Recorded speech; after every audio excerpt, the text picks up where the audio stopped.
অবরোধ বেশ সফলভাবেই কার্যকর করেছে আমেরিকা ইরানের উপর, যার কারণে বলা হচ্ছে ইরান সংশ্লিষ্ট 8টি তেলবাহী জাহাজকে ফেরত পাঠালো মার্কিন নৌবাহিনী। অর্থাৎ তারা আর বেরোতে পারেনি, ফেরত পাঠাইছে। অর্থাৎ ওই হরমুজ প্রণালীর দিকে যাও। হরমুজ প্রণালী আগে অবরোধ মুক্ত করার কথা ছিল, সেটা ফেল করছে।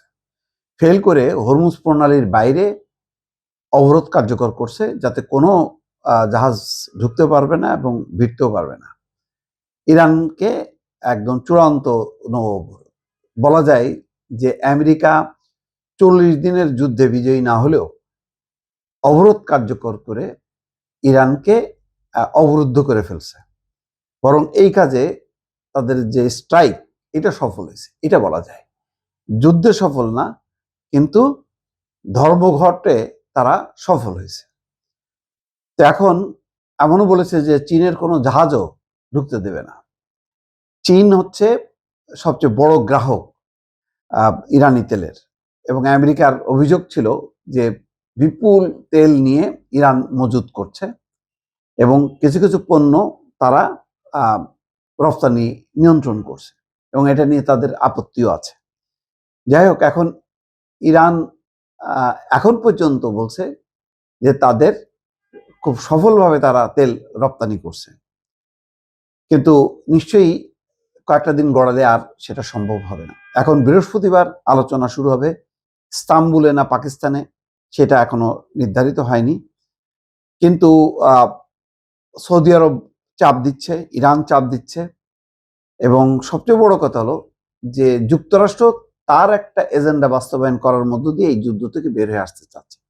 সেটা হচ্ছে ইরান কমিটমেন্ট করবে যে আগামী 20 বছর কোনো পারমাণবিক কর্মসূচিতে তারা অংশ নেবে না। হয়তো বিশেষ জায়গায় সেটা 10-15 আসতে পারে, কিন্তু একটা মানে সমঝোতায় আসতে হবে, তাহলে এর অবসান ঘটবে।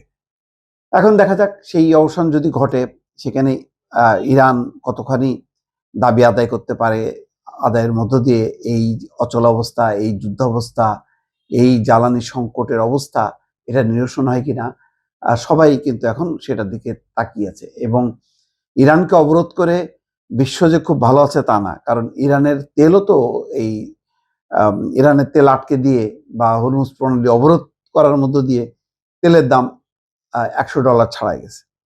তাহলে কোনো কিছুতেই তো এমন না যে ইরানকে কুপকাত করে, ইরানকে নাজুক করে দিয়ে যে বিশ্ব স্বস্তিতে আছে, জ্বালানি তেলের উপর কোনো প্রভাব পড়ছে না, তা তো না।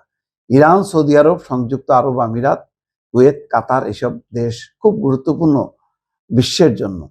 এইসব দেশের অর্থনীতি, তেল বাণিজ্য নিয়ন্ত্রণ করা মানেই হচ্ছে বিশ্বের সংকট ডেকে আনা। তো সুতরাং এই সংকটটা খুব বেশি দিন দীর্ঘায়িত হবে না, কিন্তু এর প্রভাবটা লম্বা সময়ের জন্য থাকবে, এটা বোঝা যায়।